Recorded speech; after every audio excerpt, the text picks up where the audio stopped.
Hello, and here I have the FNAF 1 title screen, but this is not the actual game. This is actually Godot, and you can see the buttons. You've got Freddy twitching over here.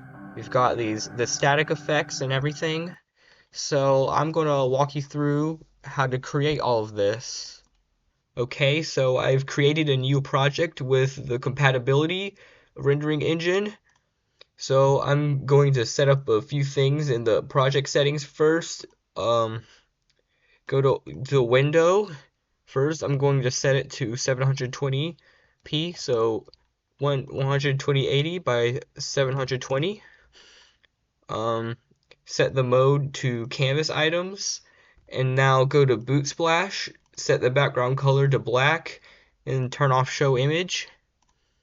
So I'm going to create a 2D scene. I'm going to call this title for the title screen.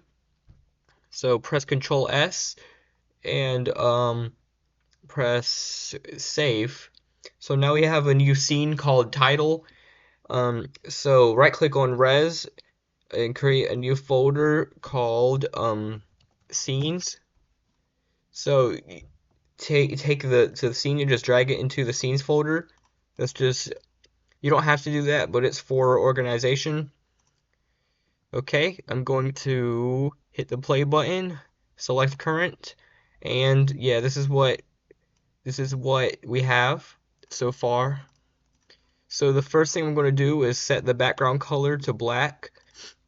So create a new canvas layer, call it background, set the layer to negative 128, which is the minimum layer.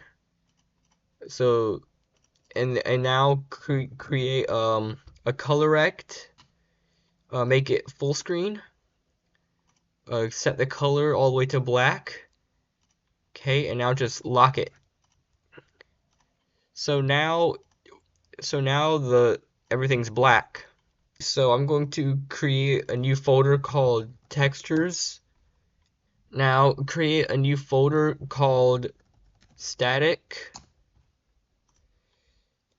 and create a new folder called Freddy Twitch. I'll go to the link in the description, and you should find the textures for FNAF 1 taken out of the game files. So open up this folder called static in menu. So click on full static, select everything here, and make sure you have the static folder selected. Just drag all of it into there, and Godot will automatically import it. Now go to divided static and select all of these and then drag it into the static. Okay, now click on the Freddy Twitch folder and then select all of these textures and then drag it into that folder. So there's all the textures we need for now. So click on the root node, click the plus button to create a new node, search for animated sprite 2D, and go to animation, click on new sprite frames, and this is where we're going to have Freddy. So just select everything in this Freddy Twitch and then bring it into here. Okay, and click on offset and turn off centered so we'll be able to see it. And I'm going to rename this to Freddy. So hit play just to see. Yep, you can see it pretty well. Now we need to make Freddy Twitch. So click on res and create a new folder called scripts. Okay, and then right click on that and add to favorites. You don't have to do that. Now click on Freddy and attach a new script to it. Click the folder and click on the scripts folder and I'm going to call this Freddy Twitch. So create. So how this is going to work, we're going to have a timer for when Freddy isn't twitching, and another timer for when Freddy is twitching. So create a timer node, and make sure you drag it inside of Freddy. I'm going to call this one rest, set it to 1 shot. Okay, now press Control D to create another timer, and we're going to call this Twitch. Okay, so delete the process function because we don't need that. Now I'm going to create 4 functions. So rest timeout, and just put pass because I'm not going to use it yet. Twitch timeout. You're going to need rest start and Twitch start.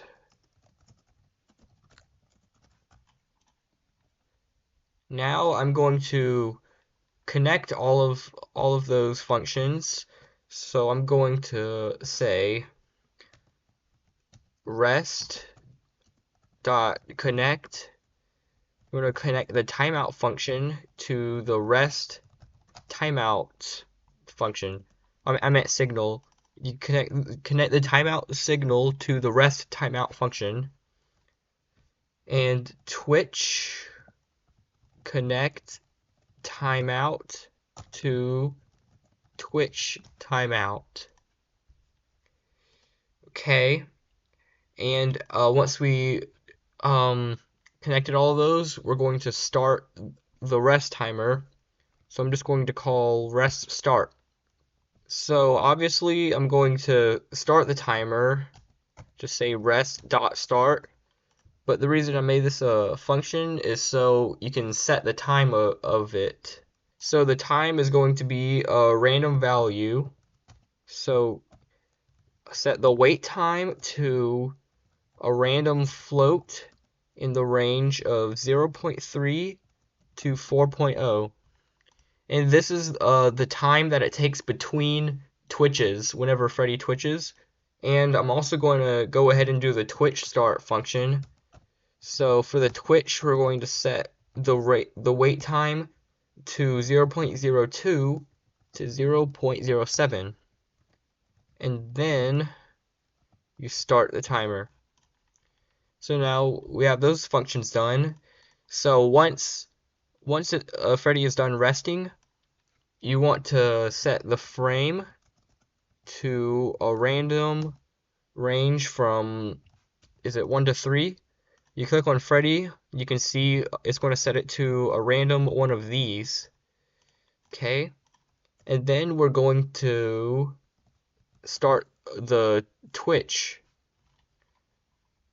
Okay, and once the Twitch timer is done, we're going to set the frame back to 0 and then call rest start.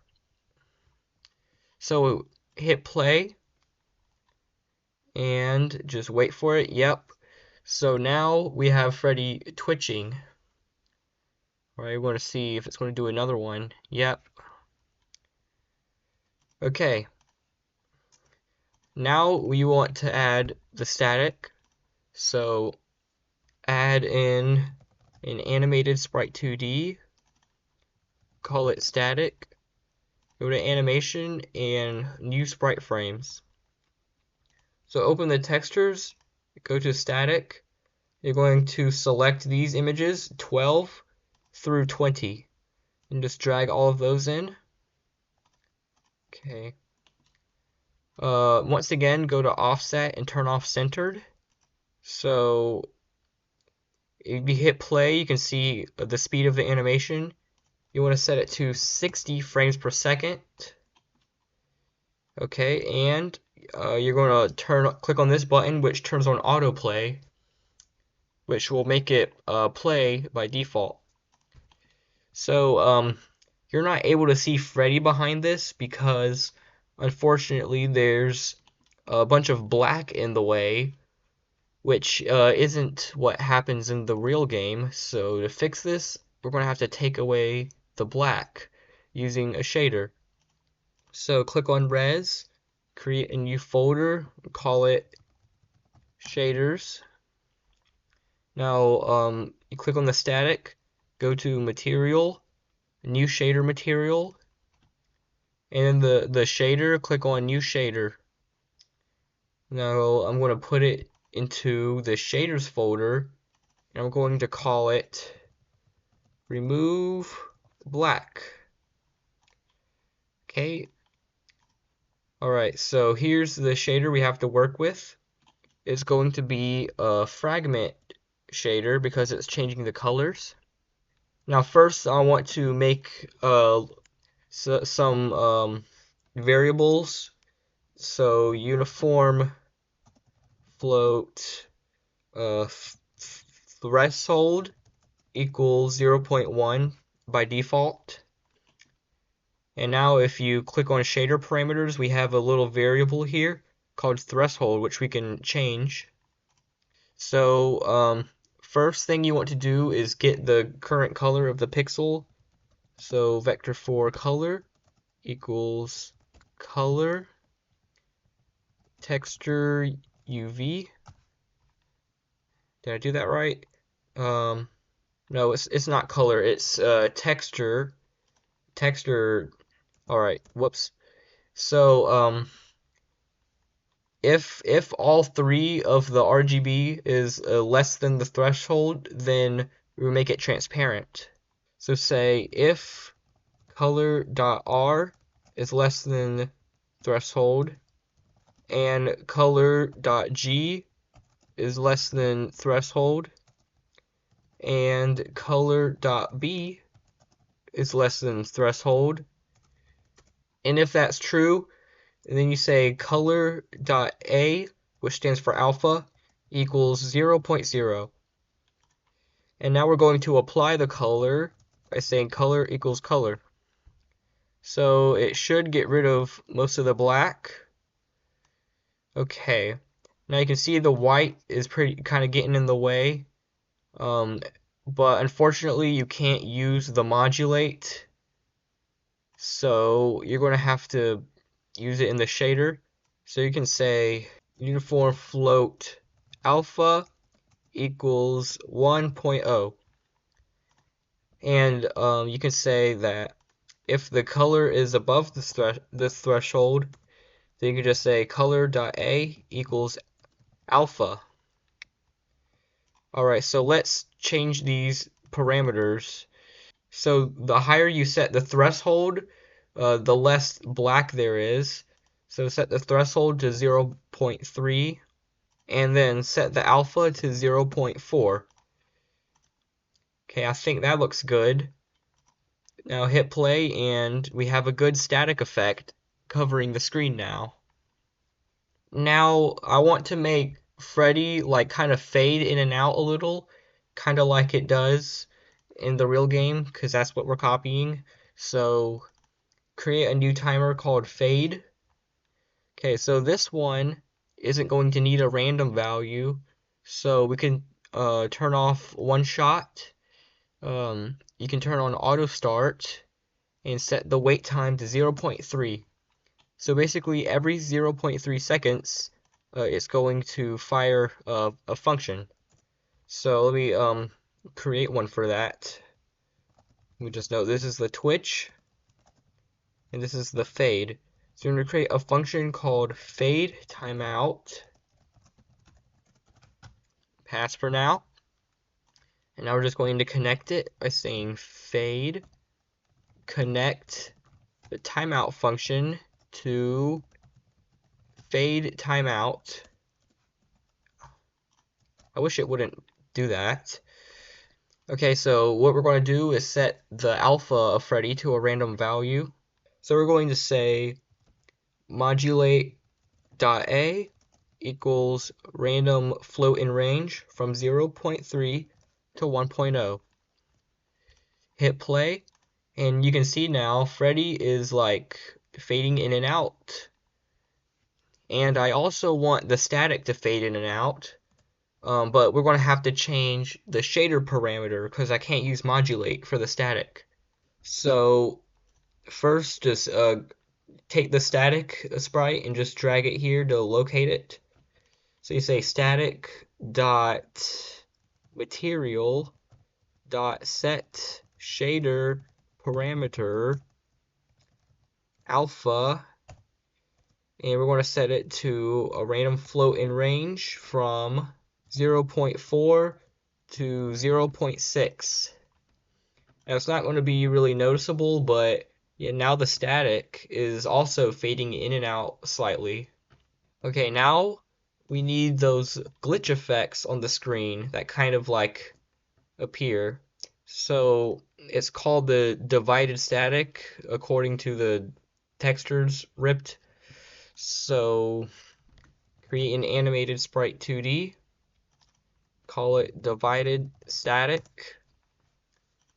Turn off centered for the offset and create new sprite frames. Okay, so you're going to drag in 4 through 10 into the sprite frames, and then you're going to drag in 21 through 439. Okay, now this one is also has black covering it, so we're also going to need to add that shader to it. You want to click on new shader material, and then in the shader you click load, go to the shaders folder and click remove black.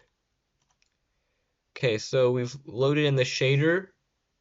Okay, so open the shader parameters, set the threshold to 0.6 to get nice sharp outlines, and then set the alpha to 0.2.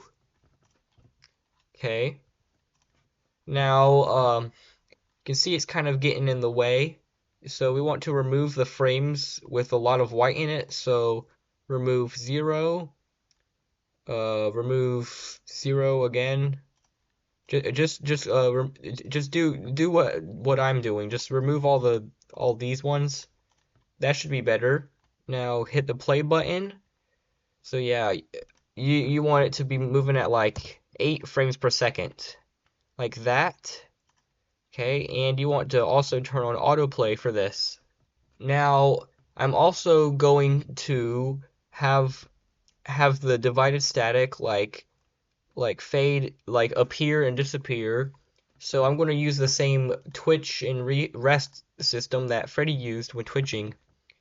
So attach a script, go to the scripts folder, and just call it divided static. Okay, so here's the new script. Now open the Freddy Twitch script. I'm just going to copy, I'm just going to copy all of this and then paste it into the divided static because it's about the same.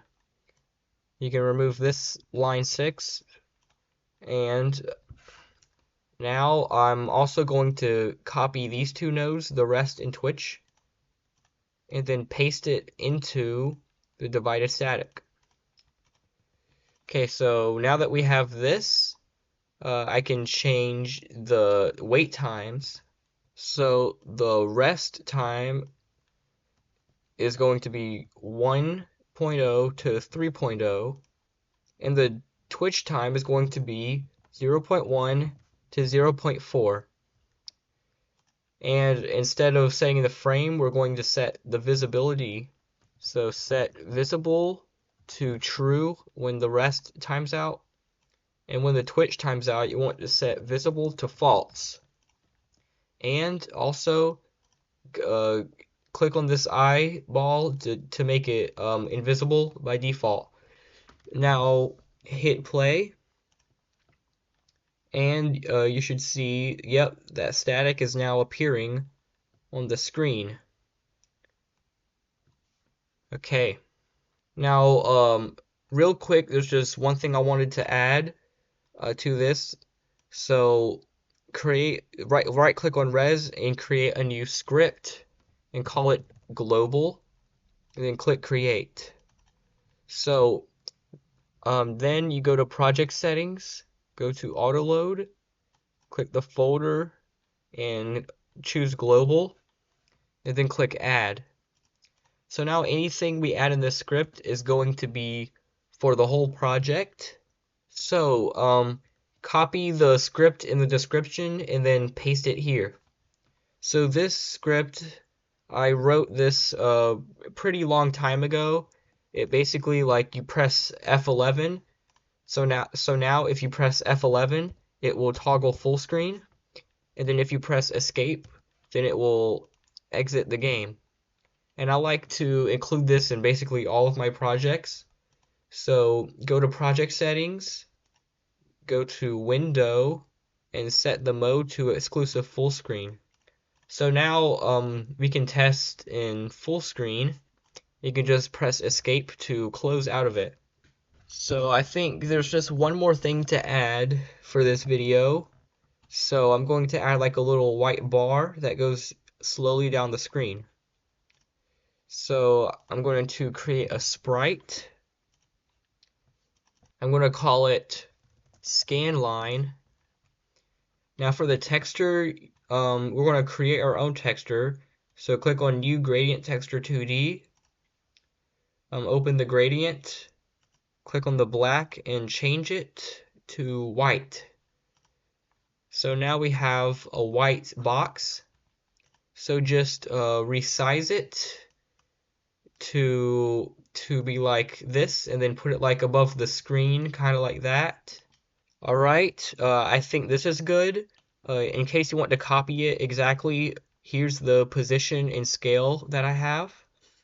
Now you want to go to visibility, go to modulate, and then turn the alpha value down to make it transparent. I'm going to put it at 30. I think 30 is a good value. Now you're going to want to animate it going down the screen. So click on the scan line, add a new node, an animation player node. So click on the animation and make a new animation, call it scan. Add a property track, select the scan line, and you're going to change the position of it. So click on the timer and set it to 20 seconds. Okay, so insert key and set it right here at 0. Okay, so this is where it's going to start. So I'm going to right click on this key and click add reset values. So now you can see that there's a new animation called reset, and basically this is where the bar is going to get reset to by default. So click back onto the scan animation and go all the way to 20. Okay, now you can hit the record button to record the position. So just click on the scan line and then drag it straight down while holding shift to keep it perfectly straight. And I just drag it down to about here. And you can see it created a keyframe automatically. Now you can turn off the record, and as you hit play, now you can see the bar is slowly moving down. Now if you want, you can click on the keyframe and change the value manually. I'm going to set it to 843. So if you want to do that, then you don't have to record it, but I was just showing you in case you didn't know to do that. And click this button for autoplay, and then click this button to make it loop. So just to showcase what we have so far, this is the title screen. Now it doesn't have any of the GUI. Now it's time that we finally put the iconic title on the screen. So we're going to make a GUI for that. So create a canvas layer and call it GUI. Now let's add in a label. Okay, here's the label. you're going to type in Five Nights at Bonnie's. I mean Freddy's. And just so go to theme overrides, go to font sizes and like make it bigger. Okay. And just drag it to where you think is good. Now you need to add the font to it. So create a new folder called fonts. Now I don't remember if this font is here by default, but if it's not, then you can just download it. So don't worry. It's called Consolus. So drag it into fonts. Okay.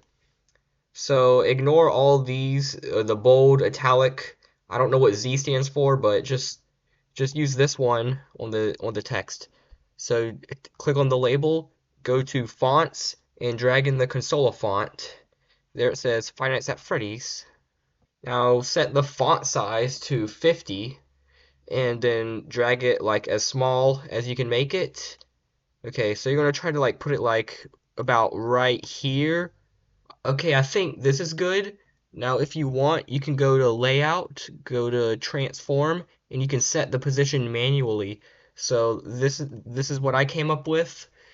So I'm going to call this title. Now duplicate it by pressing Control D and then hold Shift while dragging it down to drag it in a perfect line. And we're going to make the new game button. Now we're not going to actually make it a button because all the control nodes allow you to have a mouse entered and exit function. Just drag it down. Make sure there's like some space, some good space between the title. Okay, I think 360 is a good number for the Y position. And we're going to call this label new game. You can actually keep it in all lowercase. Now duplicate it again and then drag it straight down.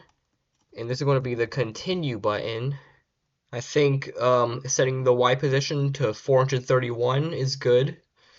And now I'm going to call it continue. Now when I hit play, just see, it helps you better see if it's in a good position. I think that's a good position. And now I want to kind of make the font like pixelated, kind of similar to how it is in the real game. So click on Consola, go to Import, and set anti-aliasing to none, and then re-import it. Now it makes the font kind of pixelated. Now if you want to take it further, you can click on the label, go to texture, and set the filter to nearest. Okay, now that makes the font pixelated, which is how it is, which is kind of how it is in the real game.